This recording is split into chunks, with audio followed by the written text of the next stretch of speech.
Welcome in here, episode number 117 of Burns and Berman. Burns and Berman. Well, it's Victory Monday for me. Somehow, after 3 perfect quarters, I still don't feel great. Yeah, I wouldn't feel great. Because unfortunately, football is 4 quarters long. Yeah. But, I mean, I think there's a lot more positive than there is negative to take away from the game. They did a lot of good. They did. And I think these issues are, I talked about this in my video that I made after the game. I don't think it's football related. I think it's fully psychological what is going on with this team in the fourth quarter of games. I don't, because there is nothing, there's no other explanation. None. There's a reason why you get all these double-digit leads. It's because you're good. You're a good team. For one little mistake, which was Justin Tucker, that missed kick in that moment. We need to have a real conversation about Mr. Tuck, Josh. We'll get to that in a second because you're right. But before we get to that, once that happened, the entire team collapsed. That one mistake, the whole team was like, oh, here we go again. They're up 28-6 with 9 minutes left. With 3 minutes left, it's 28-25. I mean, it's there's no reason why it should happen. They played so well for so long. And then all of a sudden, one mistake, you go from playing a relatively clean game to finishing with 13 penalties. Most of which, I'm going to say 12, maybe 11 out of the 13, you can't argue with. Maybe 1 or 2. The roughing the passer call was terrible. Guess what? There's 11 other penalties that were good calls that you did. The defense played a great game for 3 quarters. All of a sudden, they crumble. The running game crumbles. Lamar, perfect game, 1 missed throw. Of course, it's in a crucial moment late in the game after not missing a single throw the whole way going. Like, it makes no sense, but I hope the message to the team isn't you almost blew it. It's you didn't blow it. You did win the game. You did not repeat what you've done so many times. No, you finished. It was ugly, but you did finish the game. Yeah, you did come away with the win. That being said, this fan base, they're not acting like we won the game. Oh my God, it's just as bad as it was last week. Yeah, I'm not surprised one bit, to be totally honest with you. Yeah. Well, all right. Your turn. Your game. That's Joshua Block. And the big thing from the show is we're, as said in the chat, we're even right now. Yeah. We are both 1 and 2. And before I even get into Bears, just one thing to say, guys. I think that yesterday was my worst day ever in my life watching NFL football. Josh, you've seen picks? Yeah. I think that might be my worst day of all time, ever. Yeah, I will agree with that. Michael had himself a bounce back week after going 6-10 last week, giving himself a losing record in the season. He has rebounded and is sitting at 10-4 this week, so a much better showing for him. I'm sitting at 8-6. Fans sitting at 507-7. Burns is sitting at 4-10. 4-10. It's embarrassing. It truly is embarrassing. It is. I don't think in my whole life I've ever had that bad of a week. Ever. I did get my upset right. Giants over Browns. It was a gut feeling. And we're going to repeat the way we do these for those of you that are new here is we start the show by talking Ravens, then we talk Bears or other way around, and then we talk about the rest of the league. Yeah, but it's your turn. All right, the simplest way to put it is, number one, the Chicago Bears, they should have won that fucking football game. And the fact that they didn't is complete dog shit. And we've talked about the negatives. We talked about everything, but there's just only one negative that's even worth pointing out today. And that's this right here. Yeah, I don't know what that way I can zoom in more. Can I zoom in more? Is there any way to do that? No, because it's a screenshot. Fuck. But all right, you guys see it right here. I wish I had like a little mouse and I could. Yeah. You know what? By the way, the decision to go for it was good. The play call wasn't. The decision to go for it was. Oh yeah, 100%. I'm with you there. Hold on, guys. We got some technical difficulties because fuck, I can't do that. Oh, that works. Hold on, 1 second. 1 second, Josh. All right. Welcome to my computer screen, guys. Do you see? No. You can't see anything? You're not sharing your screen. What the fuck? You're not sharing your screen. Oh my God, the browser can't access my screen. God damn it. All right, we're rolling off of this, guys. All right. Who in their right mind? It's 4th and goal on the 1 yard line. 1:44 left in the first half. The first 2 previous plays, which that's what nobody's talking about. The first 3 previous plays, we started, I believe it was at the 8 or 9 yard line. And what did they do? They ran the ball down the middle. And what happened every single time? As you can see, it worked at least a little bit, right, Josh? Got him down to the 1. It worked. But you know what? Should we run it up the middle again? Should we really do that, Josh? Should we? First of all, or maybe a little like sneaky play action pass. No. I think this is the right idea. I got the right idea out of the shotgun to run on, which I fucking hate when teams go out of the shotgun on the 1 yard line. I fucking hate it so much. It's so stupid. One of the announcers, I think the announcer was in your game that mentioned it. Yeah, and a speed option to the left side, which, a speed option maybe on 2nd and goal. That's a great call. Second and goal, I like it. 2nd and goal, maybe even 3rd. If you really want to get tricky, go for it. If they call a play action pass right here, I'm in. That sounds like a pretty good play call on 4th and goal to get some trickery. You got 3 off. You got actually 4 players on their backs. That's exactly why I saved this picture to go into it, because how does that happen? There's not a football play where that happens. There's not. That's 4 out of 5. There's not. Look at Darnell Wright. That's 4 out of 5. Darnell Wright, he looks like a model at the beach. He looks like a model. How does that happen, Josh? I don't care how good or bad your offensive line is. You wouldn't even see this happen in Pee Wee football. They literally all just got ran over, every single one of them. They all got killed immediately. You got thrown. This is an all-timer. This is an all-time photo. Yeah, you can't make it up. You can't. And this one play, right when I saw this happen, I just knew in my head, yeah, no, we're not winning this fucking game. It's over. We're not winning this game. But after all this, and why isn't DeAndre Swift playing well? That. Oh my God. And also you're on 4th and goal at the 1. Throw Roschon Johnson out there. Throw Khalil Herbert out there. Throw a power guy out there. Have him just go straight down the middle. But you know what, Josh? All of this fucking talk, we've talked about one play. This is one play from this game, but it's so defining. But you know what else is? And I'm going to switch it to something positive. Okay. Because this is so defining too. This might be the most beautiful passing chart I've ever seen out of a Chicago Bears quarterback ever in my life. Throws all over the field to every single level of the field. He had a couple mistakes. He had a couple bad throws. But he looks fucking good. He had a couple of bad. You know what's interesting? He had a terrible interception. He had a couple of bad throws.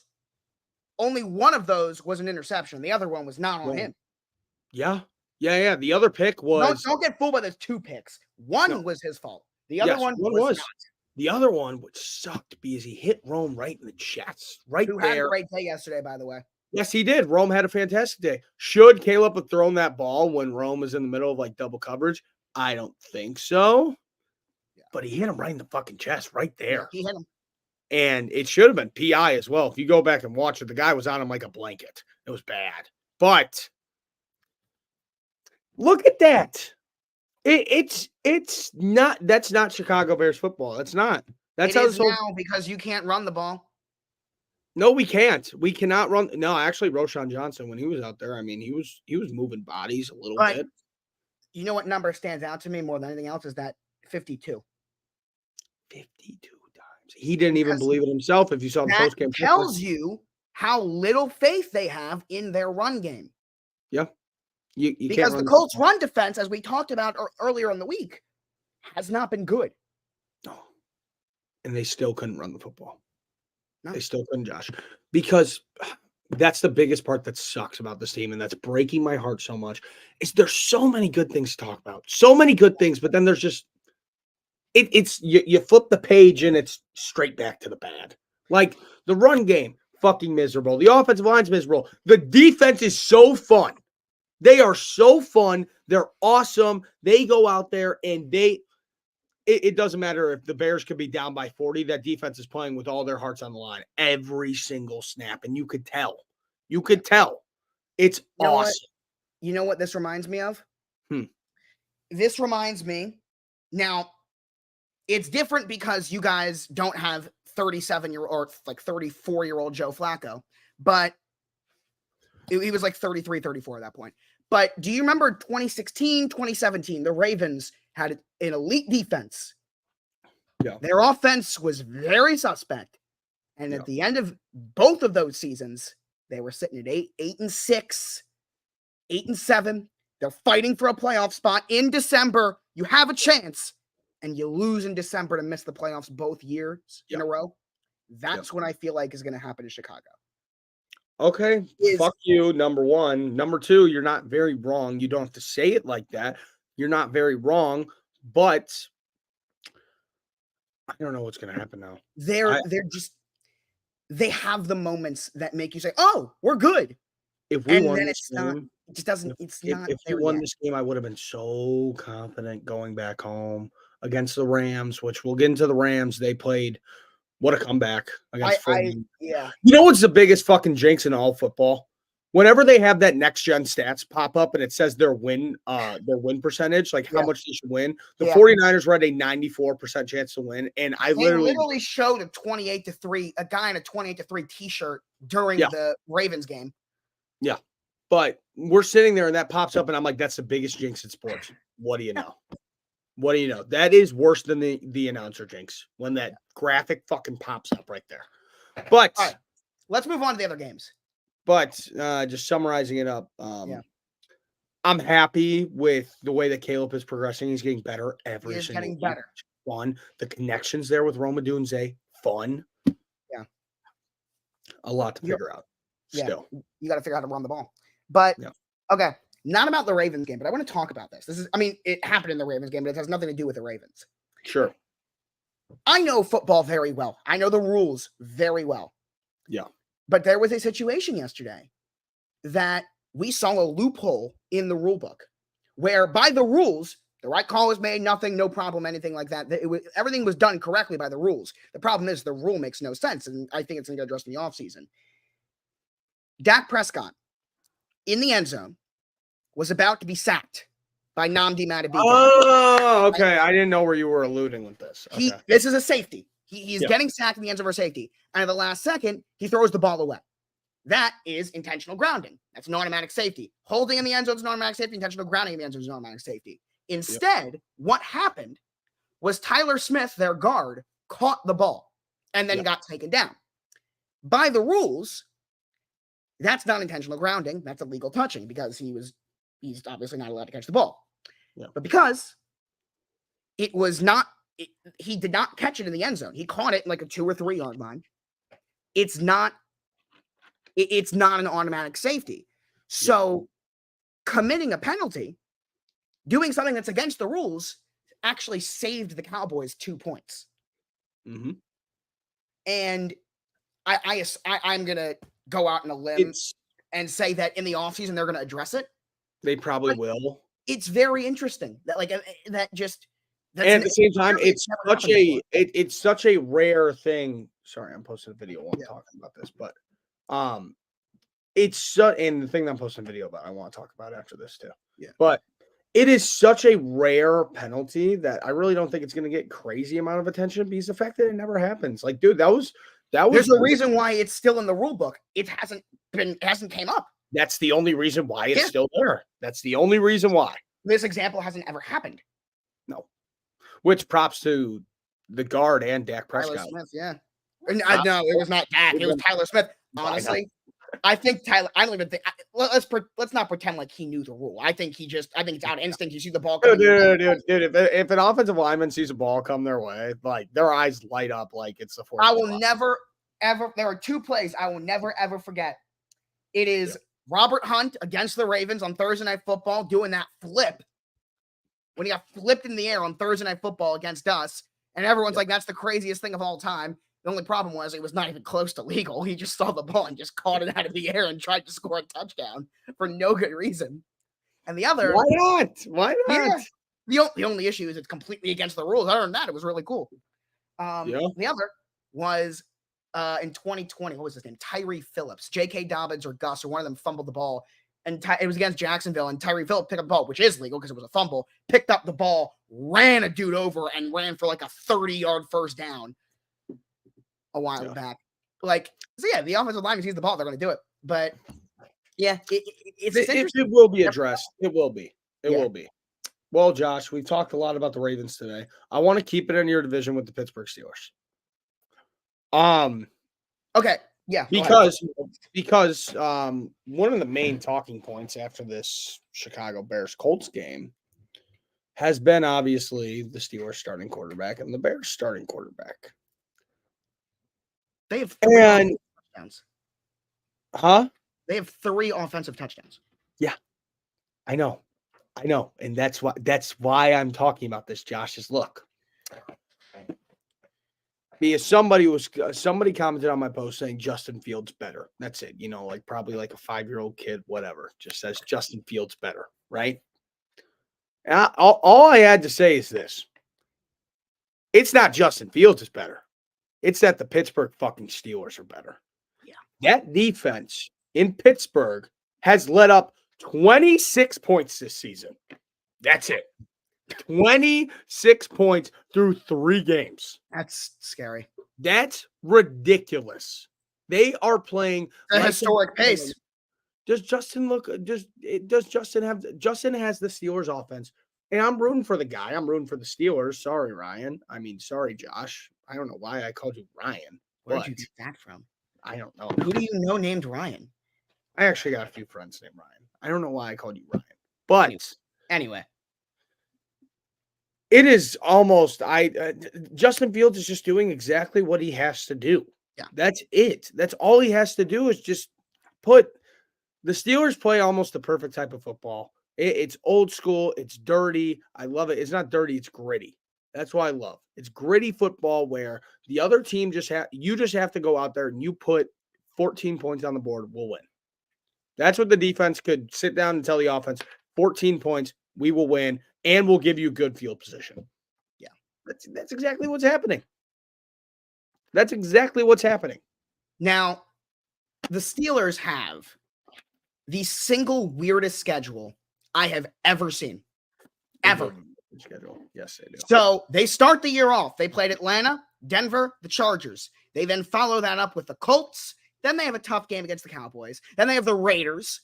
The Jets, that's a decently tough game. Then you have the Giants. Then you have your bye. Then you have the Commanders. That's a really, really easy start to your season. That's a ridiculously easy schedule. Yes, it is. Probably one of the easiest schedules in the league. Yep. Let me read you weeks 11 through 18. Again, keep in mind, maybe the easiest schedule in the NFL until week 11. Here's how they finish their season. Ravens, Browns, Bengals, Browns, Eagles, Ravens, Chiefs, Bengals. Yeah. They go... I don't understand how this happened or why this happened. They have an unbelievably easy schedule, and then they finish off with all of their hard games back to back to back to back to back to back to back. Yep. Why or how that happened, I have no idea. And you know what's going to happen? They're going to be like 7-1 around going into that stretch, and they're going to need to win 2 more games if they want to stop. Let me read this again. Let's see if you notice a pattern here. Ravens, Browns, Bengals, Browns, Eagles, Ravens, Chiefs, Bengals. That's 6 out of 8 games in the division, too. Yeah, that's you know whose schedule you just described? Is the Bears like that too? Same way. We don't play our first divisional game is week 11. Why? I don't get Same way. Kind of like it though. Kind of like it. It's a bit weird, but that's how it is. You know what? You should do it one of two ways. Either it's like a everyone, college football schedule. yeah, everyone has that, and it's just like out of division, and then you play your divisional games, you stack them all at the end of the year. Low key, that kind of would be fun. They should try it. They should test it out.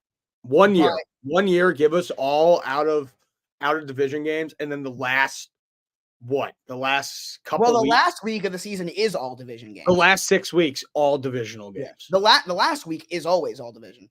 But yeah, it's very interesting how Pittsburgh's schedule worked out like that.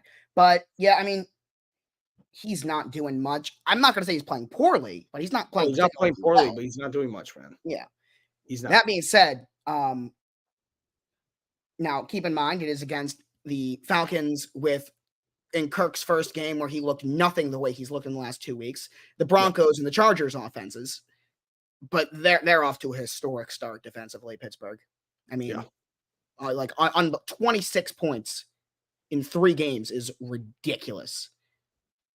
If you've scored 3 offensive touchdowns and you're 3-0, I mean, come on. But yeah. Do you think that Josh Allen could put up 33 fantasy points tonight? He's capable. He's plenty capable. That's what I need to win this week. 33. I don't know 33. If he will, but he's I mean, yeah, that's not out of the question at all. Dude, all I needed was Travis Kelce not to be a loser. And same with Ramondre Stevenson to do their jobs just even a little bit. By the way, shout out to Rashid Rice and Justin Jefferson, though. 1 target, 0 catches for Mark Andrews. And I was talking about it all game. I didn't understand. I sat and watched the at least a good chunk of the all-22 today. Yeah. That man blocked his ass off. Oh, my God. Good. I mean, because Derrick Henry was phenomenal.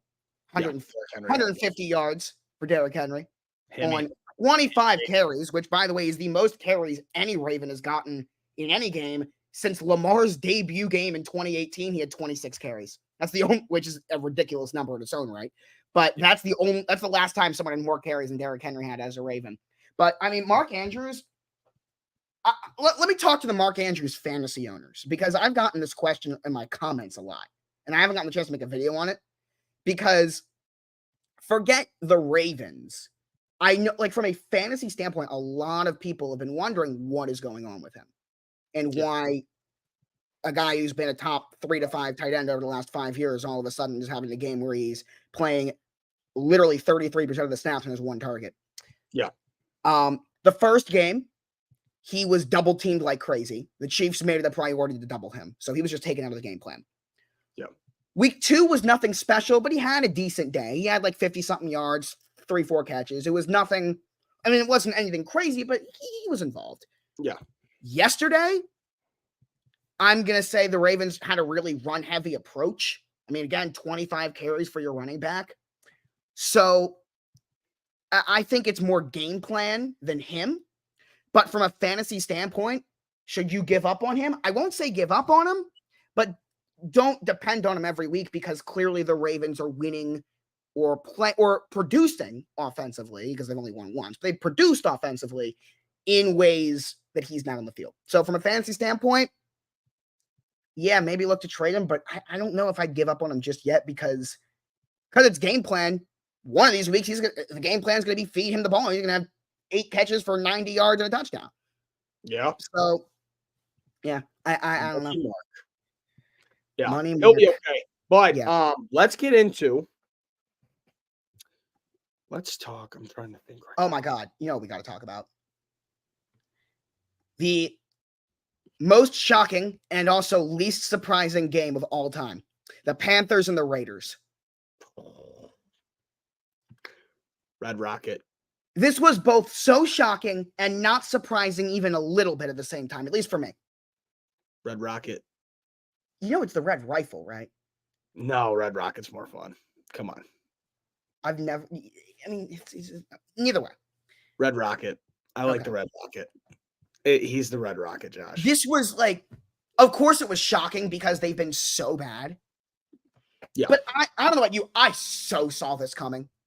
I did too, dude. I just had a weird feeling. I mean, obviously, did you pick the Panthers to win or no? I did not. because I didn't think it would happen, but I saw it coming. Like I was just like, low low key, dude. Like he goes out there, and now everybody's just looking at Bryce Young like, dog. Well, you know what? Again, assuming that the strategy is to wait it out, wait a few weeks, and then put him back in there. This proves my point in the conversation we had last week of why I think this was a good decision. Yeah. As long as you're not giving up on him, this is the move. You have a proven veteran who knows how to play. It's not that he's that good. I mean, he was great yesterday, but it's not like he's going to do that every week. No. But he's someone who knows what to do. He knew what the defense was giving him. He took what was there, made some really nice throws, but more than anything else, he just played the position the way it's supposed to be played. Yeah. And that's all we need to do. He was just a game manager, and it worked. Yeah. It worked for the Panthers. They got a win. They finally got some momentum. And now we'll honestly see what happens with this whole Andy Dalton ordeal, man. My guess is when the Panthers are sitting at 2-8 or whatever, that's when you put him back in. Like that. No, I'm just, like that's my guess. No, I know you're serious. It's just funny, you know. Everybody's all like that, but like that's kind of what I'm thinking is until the Panthers are at a point where their season's over, that's when you put him back in. So you think it's going to go back to reality pretty quickly? Going, yeah. They're gonna. They might win 3 or 4 games, and they'll be Are they still going to be the worst team in football? No, I made the prediction last week that it was going to be the Giants, which I still stand by. I still think they're going to finish with the worst record in the league. So you think it was a fluke win against Cleveland? I think it was. I think it was. We are not starting this year 0-3. We're going to come out here and give everything we got. I don't think. I think it was Cape oil is a real thing. I did not realize that until I saw him yesterday. Dude, he's a slim man now. He was a big boy. Yeah, he was a big boy. Yeah. But hey, monster as well. Oh yeah, no, Malik Neighbors, absolute dog. He is such a beast. It's not even funny. Somebody needs to say the only team in the NFL that's 0-3. I told you guys, the Tennessee Titans. They're the only 0-3 team. Now, if the Jaguars or Bengals lose tonight, then they will join the Titans. But as of right now, the only 0-3 team, the team I told you was going to have a chance at the number 1 overall pick, Tennessee Titans. It's bad. It's bad. Will Levis, shout out to you for giving us these great pictures. Another picture. Not as good as the other two. Not as good. I feel like this one's kind of forced upon us, you know. Actually, I thought it was better than last week's. What? Dude, last week's was awesome. That was like the best one. Last week's was better. No, the week. I mean, nothing will beat the week 1 one. Yeah, the week 1 was the best one. Dude, like that's funny as fuck. But dude, I mean, yeah, the fucking Tennessee Titans, they are absolutely balling. Not really. The opposite. I just zoned out very badly right there. But no, the Titans fucking suck. The Packers are the Packers.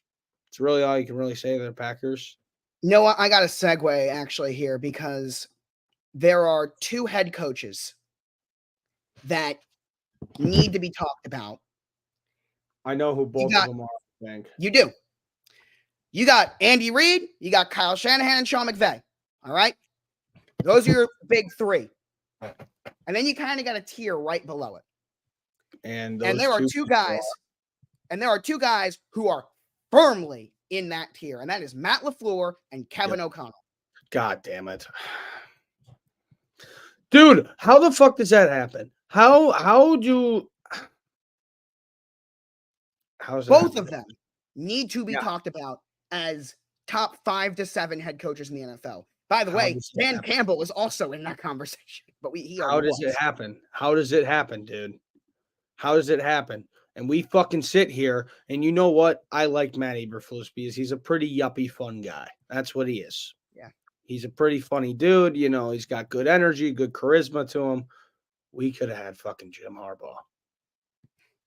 Well, Mike Tomlin was already in there. Like, those guys were already in there. Like, I'm not talking about Mike Tomlin. Yeah. Mike Tomlin was already in that tier. I didn't mention those guys. Mike Tomlin's already in that tier. Dan Campbell's already in that tier. D'Amico Ryans? Is that crazy to throw him in there? No, not really. Okay, D'Amico Ryans, but Matt LaFleur and Kevin O'Connell are also in there. We could have had fucking Jim Harbaugh. We could have had Jim Harbaugh.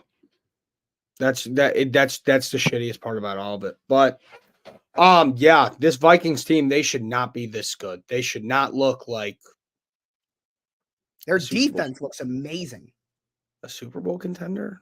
They shouldn't look like a Super Bowl contender. Sam Darnold is balling. How does that happen? They blow the fucking Houston Texans out of the water. Also, the funniest thing ever, seeing CJ Stroud looking all pissed off when Sam Darnold tries to give him a post-game talk after what happened with Caleb last week. That was pretty funny.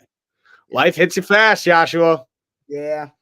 Life hits you real fast, and that's exactly what happened. And I will say one thing though. Props to Vikings fans, because I really, at least from my perspective, I haven't heard that much out of them through this whole stretch. I've said this nice.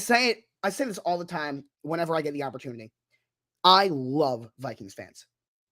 I really don't, because they've been bad before, but they haven't been douchebags. In my experience, they have been one of my favorite fan bases in the NFL that I've interacted with. Even when I'm being negative, I really like them.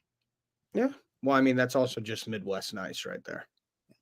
That's Midwest purple. But there's a big cutoff of Midwest nice around like Indiana, and you can count Ohio in there. It doesn't go north to Michigan whatsoever, because Lions fans are the biggest tools ever when it comes to talking about football. That's what I've realized the past couple of years. Like, it's what happened to Cleveland too. It's your first time being good. You don't know how to handle it. Yep. Same thing happened to Cleveland Browns fans in like 2020. Yep. Act like you've been there. Like you've been there. Even though it happened. Yeah. But just keeping it real, man. The Vikings, they scare the hell out of me. They're good, man. They scare the hell out of me. And I'm not going to put them number one in the power rankings because I'm not doing that. But I'll tell you what, they probably have played the best football. They have. They played the best football so far. 3 weeks. Yeah. Like Kansas City's going to be number one in the power rankings when I make them tomorrow. I don't know if Minnesota is going to necessarily be in my top 5 or not. Sure. But if we're talking about just the first 3 weeks, simply the first 3 weeks, the Minnesota Vikings have looked like the best team in the NFL. Dude, and it's just crazy to me. I mean, obviously you have Justin Jefferson out there. That defense, they got some studs out there too. But this is a ball club. When you have Sam Darnold as your starting quarterback, that looks like they're a 6-7 win team. Nothing too crazy. And they are playing the lights out. Lights out. I mean, dude, even all Vikings fans, even before JJ McCarthy got hurt, they didn't expect much from this year. No. None of them expected much. All Vikings fans were like, all right, that's fine. We're going to get 6-7 wins. We'll have a high draft pick, and JJ's going to be the guy rolling in the next year. That was their plan. Yeah. Obviously, those plans got backfired, but it wasn't their fault. I mean, it was just JJ McCarthy gets hurt. But then the Vikings just turn it on to a different level. They just do. Brian Flores, man. Brian Flores, Kevin O'Connell. It's fun football in Minnesota. Well, that's the thing. They got 2 head coaches. Yeah. They got a head coach of the offense and a head coach of the defense. Yeah.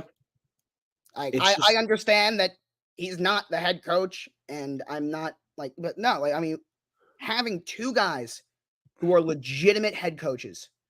Yeah. On both sides of the ball. I mean, yeah, that's what happens when you combine a lot of talent. Now, do I expect this team to regress? Yes, I do. I still do. But they're But I can't tell you when that's happening. I can't tell you when. I have no idea when this team is going to regress. They might not. They might fuck around. If they keep playing football like this, they could beat the Lions. They could beat the Packers. They can beat us, and they'll win the NFC North if they keep playing football like this. Yeah. That's how good they're playing. Yeah. And maybe that does happen. I really don't think it will, and I still think Detroit is going to win the division. I do too. But it's just fucking ridiculous. And Texans fans, anybody, Houston people, don't worry. Don't worry about that game. It's okay. Because you just kind of got shit out of luck after a bit of a cakewalk in your house on Sunday Night Football, I won't lie. And then you go and play the hottest team in the NFL. Yeah. In their house. You just get hit by a buzzsaw. Yep. It happens to the best teams. It even happens to the Chiefs sometimes, unless the refs bail them out. Which, thank God they did yesterday, because I needed myself a win. I needed a win very badly. I needed it. Oh, and I'm sitting over there sweating the cover out to save my whole day of football, and it did. It did. It saved my day. So I was a little bit happier. If they didn't fucking cover it, if they didn't win, I was gonna be fucking pissed today. But I'm not that mad. I'm not that mad, man. I'm not. Holy cow, Josh. I just had. How do I possibly do that? So my best record that I could get is 6-10, same as what Michael got. Oh my God, last dude. week. No, I'm literally gonna eat shit, dude. That's literally this. I feel like the guy who said after this week, I feel like the guy who said that he was gonna eat dog shit if Florida State lost. That's how I really feel. Yeah. Because I talk so much smack about Michael just sucking balls, and then now,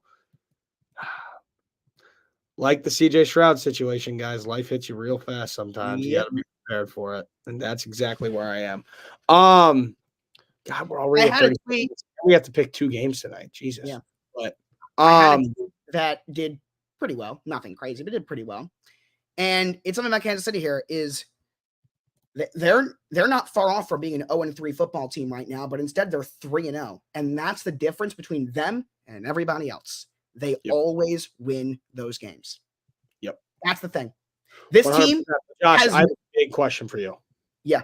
Because I'm completely unbiased in this because I was kind of rooting for it. So I actually am biased. Was that PI at the end of the Chiefs game? 100%. 100%. Yeah. I am right there with you, but thank God. But guess what? Who cares? Patrick Mahomes would have went right down the field and they would have kicked a game-winning field goal. Yep, that's exactly what would happen. Exactly. So, absolutely there was a missed call. And absolutely they should have scored that touchdown. But yeah. I am very confident that they would have went right down the field and won that game regardless. Very confident. Yeah, that's Chiefs football. Yeah. But that's the thing with them. Like, they really very easily could have lost all 3 games they've played. And not only is that not the case, they won all 3. Yeah. Because that's what these teams do. That's what the Patriots did. They always find the way to win. The Patriot way. Yeah. That's all it is. It doesn't matter if it's ugly. It doesn't matter if it's pretty. What's that quote that you had for me a couple weeks ago? It's the John Harbaugh line. It wasn't pretty. It wasn't perfect, but it was us. That's so cute. That sounds like a Hallmark movie. It's one of Harbaugh's favorites. A line that another 3-0 coach who is a former Harbaugh disciple used. It wasn't pretty, guys. But it was us. It was us. And then everybody hugs, and then there's rainbows in the sky. Hey. How about the Seattle Seahawks? Real quick, just a real quick pause because we haven't talked any college football. Illini football could be really fun. They could be really. Dude, have you seen? Okay. To be honest, I'm really not aware. Just a 1-minute rant for me real quick. The Big Ten is so fucked now. It's so fucked. Not because the Illini are coming. No, I'm talking about the Big Ten Conference as a whole. Mm-hmm. Because these schedules are an absolute gauntlet now. Yeah. Listen to Illinois' next 4 weeks. Friday night, they played at ranked Nebraska. This week, Penn State's whiteout game at Penn State, Saturday night. Okay, so fine. All right, whatever. That's good. Wait a second. How much are tickets for that game? I might be too late. Let's see. I'll ship you an Illini orange sweatshirt to wear. You're out of your mind. Yes, I'll ship you one.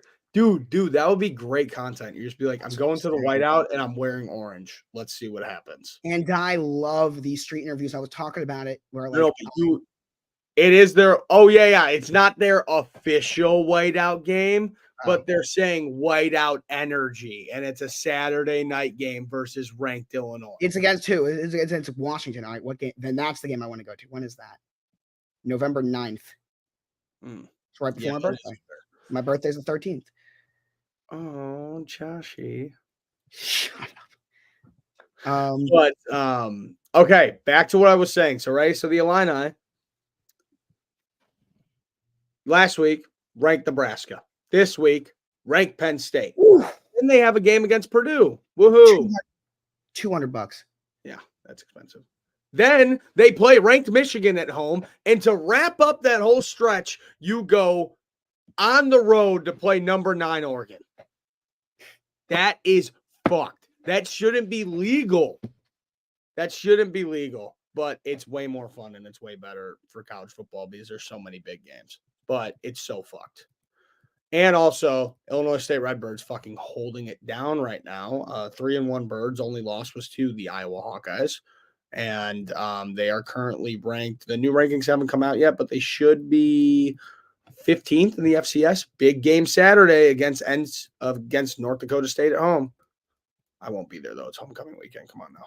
But I'll be rooting for them for sure. But, okay, back to the NFL. Where are we going, Josh? You pick it up. Go. Yeah, the Seattle Seahawks. Mike McDonald, man. Seahawks, baby. So happy for him. So happy for him. Yeah, no, they're fun. They're fun and frisky. The other team that they played, though, the Miami Dolphins, they are not fun and frisky. Hey, and they are. Snoop, let's go. Put him in. He wasn't. You signed him last week. He wasn't ready. If I'm Miami, there is no reason why Snoop Huntley is not my starting quarterback next week. Yeah, I'm.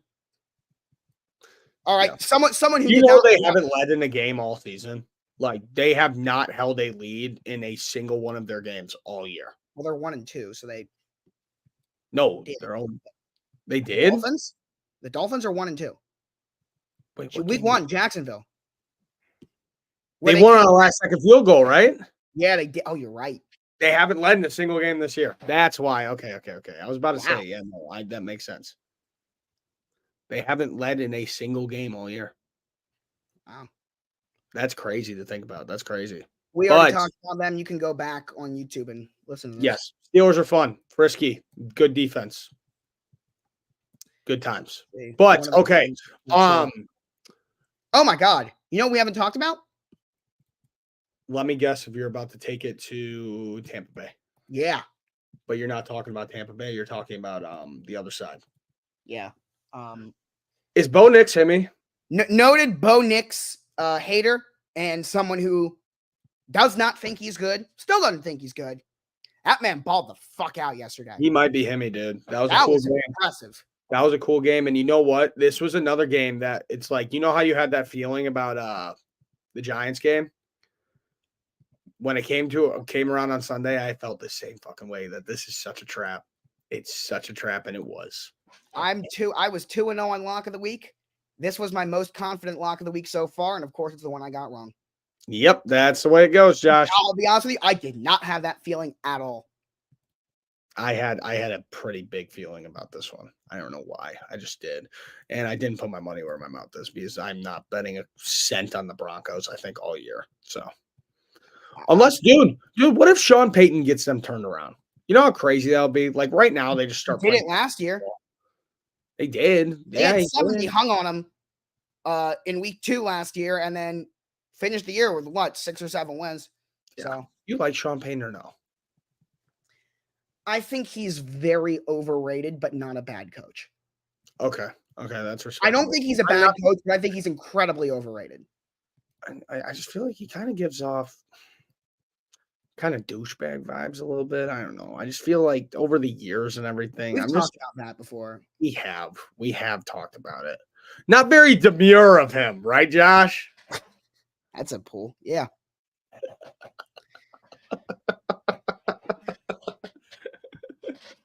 But I honestly, guys, I won't talk anymore. Don't worry.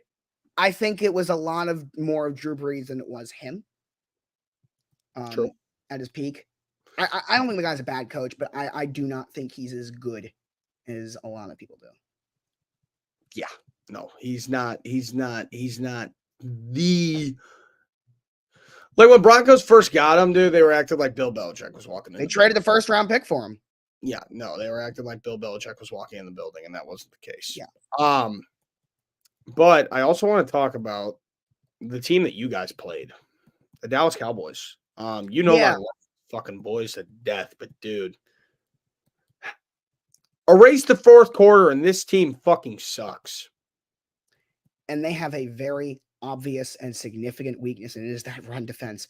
They made the Ravens offensive line, which has been the number one talking point about this team, how terrible they've looked. They were amazing yesterday. And yes, as a Ravens fan, I'm going to point to and say, man, this O-line looked great. But if you're a Cowboy fan, you're saying, man, isn't this the unit that's holding back the entire Ravens team that just dominated us? I mean, dominance by the offensive line by the Ravens. A bad unit through the first 2 weeks. Yeah. They made Daniel Fa'alele look great. Mm-hmm. It's gross, dude. It's gross, and I feel bad. I feel bad for Cowboys fans, man, because they go through the same fucking story every single year. It's the same thing, and Jerry doesn't make any fucking changes to the team. Says, you know what? We're all in. That's what he said. We both remember it when he said the Cowboys are all in. And all that all in meant was not spending any money and rolling with the same exact guys they have. And no, actually, they lost a couple pieces in free agency. Yeah, they did. They lost a couple pieces instead. That's all in Dallas. But you know what? I'm going to disagree with you on one thing. I don't think it's the same old story in Dallas, because the same old story in Dallas is a good regular season. True. I'm not sure if that's going to happen with them. I don't know.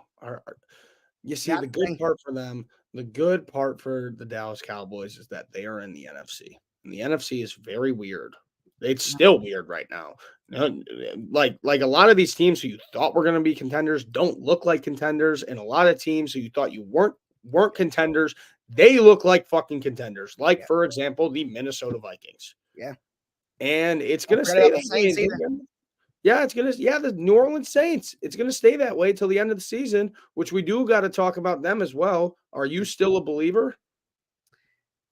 I'm so mad at myself. I'm not mad that I took them at all. They fought to the last second on that game. I'm not upset. My whole thing was like, they're a good team, but they're not going to sustain it, and the Eagles will be fine. But then on the kickoff show, I kept talking about the game, and I realized that I really felt like the Eagles' biggest weakness was that secondary, and the Saints just have the offense to kind of overpower them. Yeah. And that was why I wound up picking New Orleans. So I'm very mad because I literally went against not one, but two of my agendas to make that pick. Mm-hmm. And both of those agendas turned out to be correct. Yeah. But I still think the Saints, but honestly, as weird as this sounds. This is the way to describe it, Josh. Yeah. Yeah. Yeah. That actually was a great, that was a great. It's a very good analogy. But in a weird way, the Saints kind of showed me something yesterday in a positive way. And that is? They hung around with, because I think grit, dude. It's fucking grit. I hate that that's Dan Campbell saying, because it's not. That's been a saying around in football for forever. But it's fucking grit, dude. Yeah. Dennis Allen's a defensive guy. Yeah, it's fucking gritty football, dude. I love it. They hung around. They were out there till the final fucking timer. I don't know. Fucking clock hit 0. There you go. Yeah. The team that I had in the Super Bowl in my preseason predictions, they just played a 3-point game. Yeah, he fucking fits in so well. He is such a Philadelphia Eagle. He is such he belongs there. I hate him. I hate him so much. But every Eagles fan loves him. As they should. Dude, if you roll up to Lincoln Financial in about a month, it's going to be packed to the brim with CJ Gardner-Johnson jerseys. Yeah. Well, that's going to be the ultimate. He led the team in picks the year they went to the Super Bowl. Yeah. That is the ultimate Philly guy. Like, if he was a Raven, I would love him. The only time I really like Philly is whenever the Phillies are good, because that atmosphere in the playoffs is crazy for baseball. Yeah. I've always had a sweet spot for Philly. Just because it's this area like Baltimore, Philly, DC, except I never realized how close it was until I started debating going to Bears Commanders. And then I asked you how far away you were from everything. And I looked at it on the map and I was like, oh shit. The Ravens and Commanders are the two closest NFL teams in the league, other than the Giants and Jets and Rams and Chargers. Other than them, the two closest teams in the NFL to each other are the Ravens and Commanders. That's crazy, dude. That's why the Ravens always play on CBS and the Commanders are always on Fox, because they're always playing at the same time. And that's the other thing. We are the only team in the NFL where we don't have two teams in our city, but two teams own the market here. The Commanders have a market here, have TV rights, and the Ravens have the TV rights. So they never can play on the same network at the same time, ever. They're not allowed to, because they both have rights in the city. That's good, though. That's good. Yeah. Yeah. So you go to a bar on game day and it's packed with half Ravens, half Commies fans. No, it's the Commanders have been so bad for so long. It's true. But when they're good. Yeah. Oh, and that fan base is ready. Yeah, they're a good time. They're a good time. Oh, they're ready. Unfortunately, the team isn't, but they are. And since we have 10 minutes left and we still haven't done this yet, we have a doubleheader tonight of 2 football games. Yeah. Are you going to be multicasting both of them? No, we are doing Bengals Commanders. That was my choice. I had the option. Michael wanted to do Bills Jags. He said, "What do you?" I want to do first. Yeah, I'm with Michael on that one. I'll tell you 2 reasons. 1, Jaden Daniels. I wanted to see him. 2, actually 3 reasons. 2, we literally did the Bills last week. And 3, Bengals. I want to see what they got. I want to take from a Ravens fan standpoint. I want to watch them play a full game. Like I think that what you should do. I think that what you and Michael should do is switch it up and don't call this game, and just do like a hangout watch, kind of like what you do for the Ravens game a little bit. Yeah, do a hangout watch with both of them at once. I feel like that would be fun. That would be some fun trickery for the next network, if you will. How would we watch both games? Like streamies? Do you not have YouTube TV? No. You don't have YouTube TV? No. Are you kidding me? I don't. Dude, come on. It's like we're in like 2020, whatever. I'm gonna get one for next season. I'm gonna get it for next season. You get YouTube TV. No. Like tell your family to switch. You have cable? Yeah. Tell your family to cancel cable and get YouTube TV. It's way cheaper too. It's way cheaper. And you get all the same channels. Like my family, we just switched like a year ago. And it's awesome. And like when I'm at school, my sister, she's in the city, like you can watch from different locations. Yeah, and I know the multi-view stuff is really cool. Multi-view is good. Well, that's if you buy NFL Sunday Ticket with it. Oh, okay. Yeah. I don't have Sunday Ticket. We just have Red Zone. Because I don't like doing the multi-view that much. Well, then how can I watch both games? You can multi-view 2 games. You can multi-view 2 of them. I thought you just said I couldn't. No. Here's the thing. Because you probably saw the commercial where it's like NFL Sunday Ticket, you build your own multi-view with games from around the league. You still only, if you don't have NFL Sunday Ticket, you only get the games that are in your market. So like the big time when I use that multi-view is whenever we watch college football. Because college football, there's like 4 games going on at once. You click on the multi-view and you're good. Yeah. And you get to see them all. But it's I know it's a little, it's like split. Like some of it's really weird. It's but also the way that I'm watching it tonight here is we got a dual TV setup in the living room. So I've got one on the other, which that's another complaint. And I've been waiting till really today to say it. I think I might have talked about this a little bit on. We did talk about it. Yeah. But since it's Monday, since it's today, just. I don't get it either. I thought I had a sneeze. I thought I had a sneeze right there. Nothing came. Nothing came from that. But the biggest thing, why don't you just play a West Coast game that starts at 9 o'clock, 9:30 like they used to?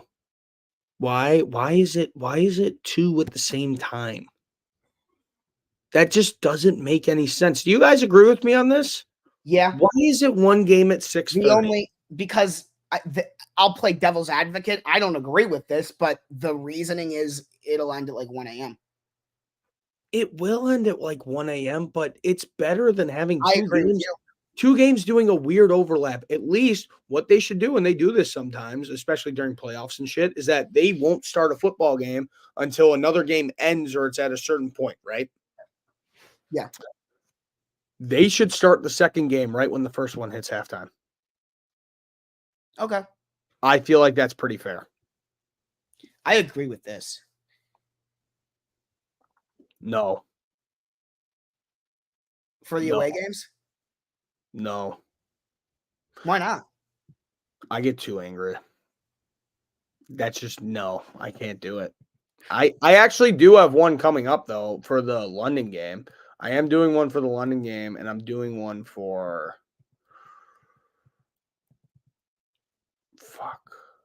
maybe Bears Vikings Monday Night Football down the line. Me yesterday was.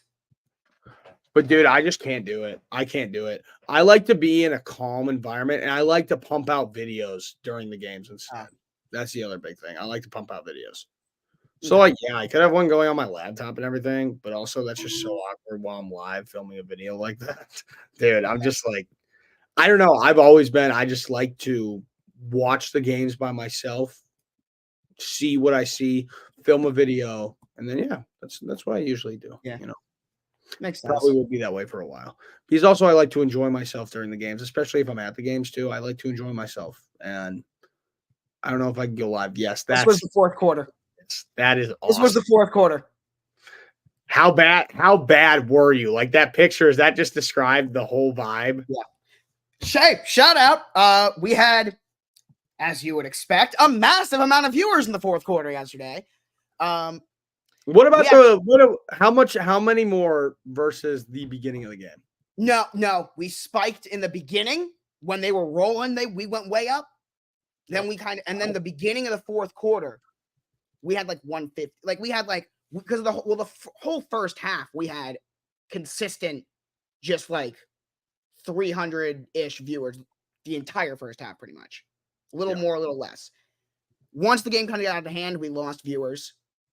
We were sitting at about 150 in the fourth, and then when the comeback happened, we were sitting at like 600. Yeah, that's how it goes. That's how it always goes, Joshua, and that's how it will always be. But hey, it wasn't pretty, but it was us. Just like tonight's game. It wasn't pretty. It wasn't perfect, but it was us. You gotta get the wasn't perfect. No. It sounds very like that. It wasn't pretty, but it was us. Look how cute that is, guys. Very demure of me. All right, getting into it. You need your picks, Burns. We start off in Buffalo with the Jacksonville Jaguars heading into the cold in Buffalo with the Bills. I'm gonna preface this real quick, guys. Whatever picks I'm about to say in these next couple minutes, do the exact opposite, because it has been that type of week for me. Maybe I might be back. Maybe I'm back. I don't think I am personally. But in this game, I'm just keeping it simple, and I am riding with the Buffalo Bills to roll the Jacksonville Jaguars. Yeah. That means Michael will lone wolf on Jacksonville. Yeah, it's been a shitty week. I just want it to be done, and and you know what? I'll just announce my pick for the second game now, right, too. I'm taking both the favorites. I'm just that is completely out of my heart. I'm not trying to make an upset call or anything. I can't risk it. Give me the two big favorites. One of them will probably lose. What are your scores? I'm going to take the Bills to win. I'm going to take both these teams to win 30-10.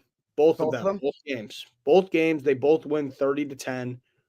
Just make it easy, make it quick, and make the suffering end on this terrible week of NFL football for me. Great football, great games. Terrible week for me personally. Also, what was your favorite football game of the weekend, obviously, besides Ravens? I mean, there was personal of just the Browns-Giants. But in terms of the best, like, most entertaining game? Like, I'm not talking just NFL. I'm talking everything. Because there's one game that was the best all weekend. Oh, Colorado. That was awesome. I was sitting there last leg, Josh, Colorado money line. I'm like, dude, I'm fucking cooked. Shador fucking Sanders, Travis Hunter. Oh my God, dude. They're fun. Everybody hates them, but they're fun. They have a lot of fun in Boulder, Colorado. And I honestly, I appreciate it a good amount. It's a different vibe, man. But yeah, that was great. And that's my fucking picks for the night. I got the Bills. I got the Bengals. Please just go in there and do your jobs. But overall, a great week of NFL football. Josh, anything else from you? No. Nothing else from me. Be back here on Wednesday. We're going to break down a little bit more into some games, hop around the league, and we'll talk Cowboys, Giants, Thursday night football, man. Come on. Fine by me. I'm sitting at 5'4" even. We're good. Yeah, I'm good. I can pick the Bills. Oh, wait, above 5'4". Never mind.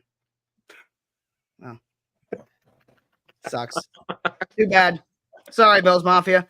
By the way, Sunday night football, Bills at Ravens. Next week. That's gonna be a fun one. That's gonna be I'm ready. One. So now you're amped up. Now you got your first win out of the way. You're amped blackout at the bank, by the way. Also, so even cooler. We're wearing the all black jerseys. It's a blackout for the Ravens fans. It's gonna be awesome. Awesome. Sounds good, Joshua. I'll see you on Wednesday. We'll see everybody in here on Wednesday. Bear down. We'll be okay. In the words of Aaron Rodgers, even though we fucking hate him. Relax. Relax. See you guys.